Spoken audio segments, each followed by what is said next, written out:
Good morning from Carpinteria, California. May 2nd, I believe. I'm going to play another Tony Heller video called The New Normal. So stand by. Hello, this is Tony Heller from RealClimateScience.com, setting the record straight about science. 6 weeks ago, I made a video titled, How to Create a Worldwide Depression.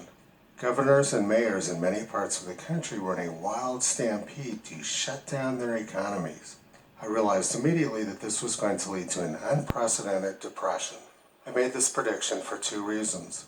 The first was that small and medium-sized businesses would no longer believe it was safe for them to operate in an environment of tyranny. And the other reason was that once people become scared of each other, they'll be afraid to go out in public. This would make it very difficult for businesses in the entertainment and tourism industry to be profitable in the future. And sure enough, Warren Buffett just dropped all of his airline stocks for exactly that reason.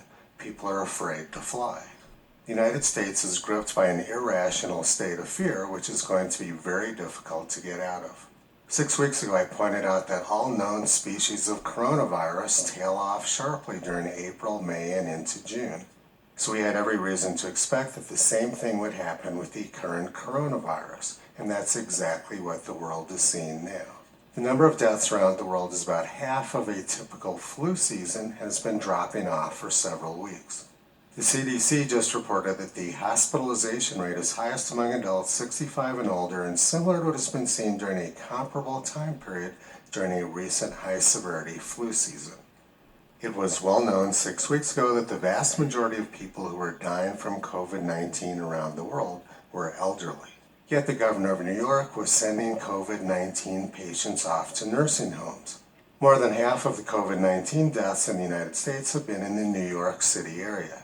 This is no surprise given the complete incompetence in how they handled it. The biggest problems most of the U.S. has seen have been in nursing homes and with Native American populations. On the edge of the Navajo Reservation in Gallup, New Mexico, they're currently under martial law.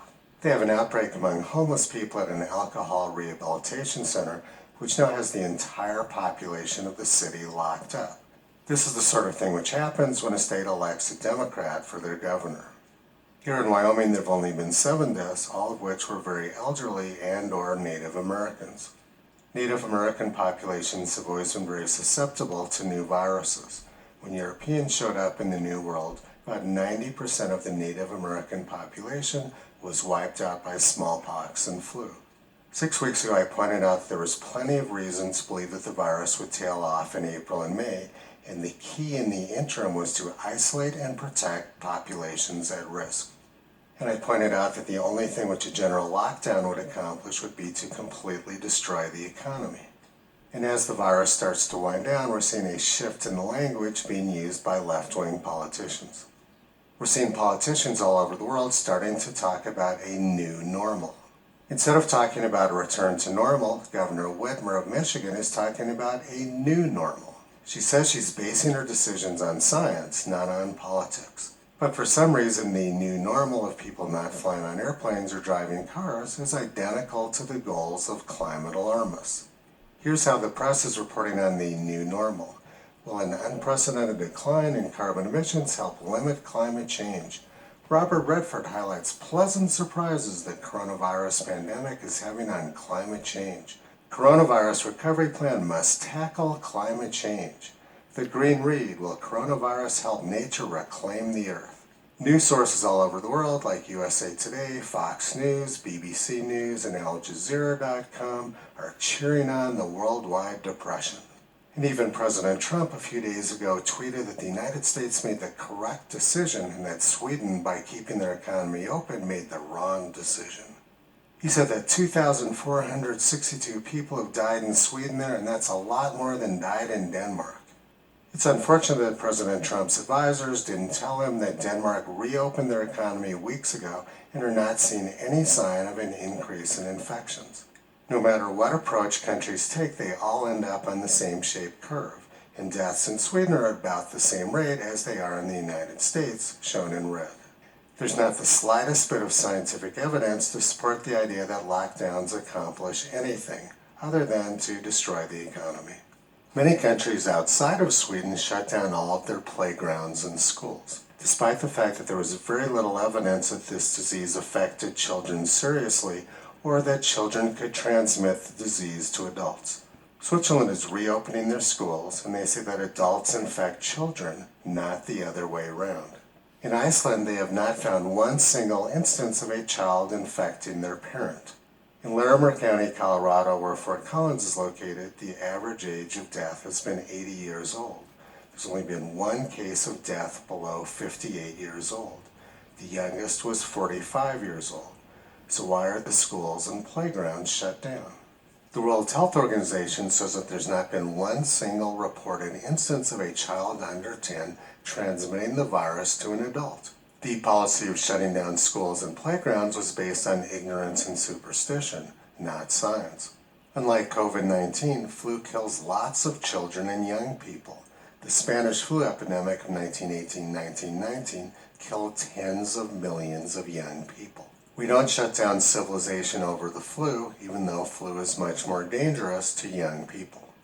Governor Whitmer of Michigan says she's maintaining her tyrannical policies because of science and medicine, but the actual science tells us the exact opposite of what she's doing.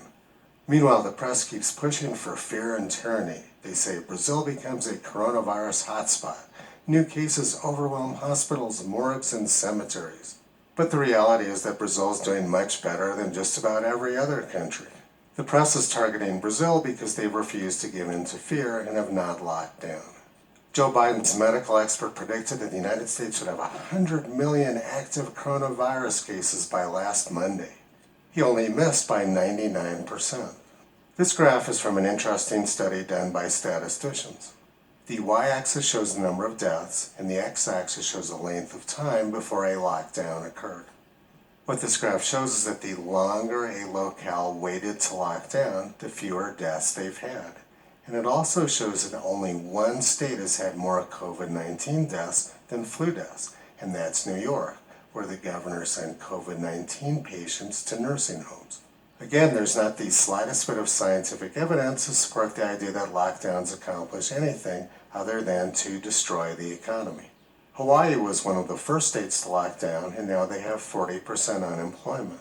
Their entire economy is dependent on tourism and airplane travel. Both of those industries are dead in the water now due to lockdowns and fear. Caught up in a completely irrational panic, Hawaii's government has committed economic suicide. The original idea of the shutdown was to prevent overloading of hospitals, but we've seen the exact opposite occur across much of the country. I've been in contact with hospital people in many parts of the country, and they're all telling me the same story. Hospital activity is at or near a record low, they're very short of patients, and they're in financial trouble because of the lack of patients. This is the occupancy data for one large hospital in Arizona. As you can see, when the lockdowns occurred, activity tailed way off, and now they're having to furlough staff. And I hear the same story from many other locations in other states. Predictions made by our leading experts completely missed the mark. Outside of New York City, there were very few locations where the hospitals came close to getting overloaded. Again, only one state has had more coronavirus deaths than flu deaths. We have flu pandemics every single year. There was no reason for Hawaii to commit economic suicide. I was supposed to be flying on an airplane to the UK today, and a few days ago I had some hope that this trip was actually going to occur. Katie Hopkins tweeted on April 27th that Boris was expected to announce reopen Britain dates today and get rid of some of the idiocy of current rules. But a few minutes later, Boris Johnson chickened out and decided to do nothing. Politicians seem to think that the longer they prolong the fear and pain, the easier it'll be in the future. But the countries which are going to come out best out of this will be countries like Sweden and Denmark, which don't have lockdowns now, where the people aren't afraid of each other, and where they don't have massive unemployment. Everybody's economy is taking a hit because of this, but countries like the United States and the United Kingdom are facing 20 to 40% unemployment as a result of fear and bad policy.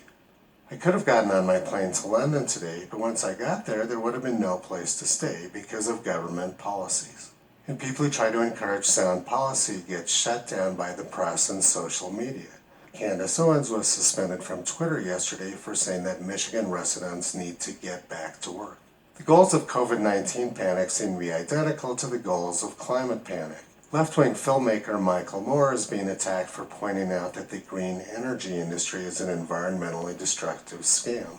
He went overnight from being a left-wing demigod to public enemy number one just because he told the truth.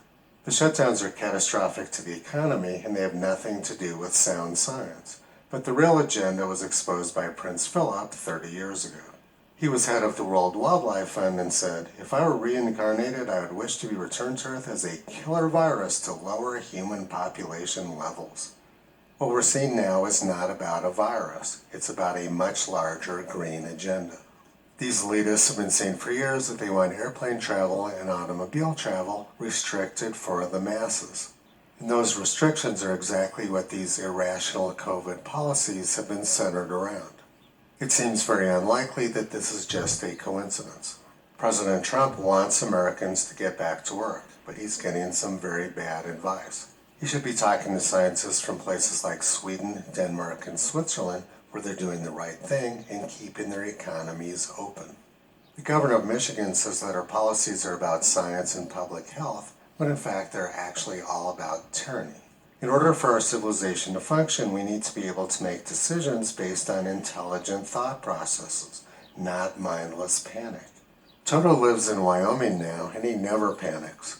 Visit him on the web at realclimatescience.com. He's been playing back the curtain on junk science and propaganda for a long time. Thank you for watching, and it is Sunday, May 3rd, 2020. Barack Obama, BA, Columbia University, JD, Harvard Law School, and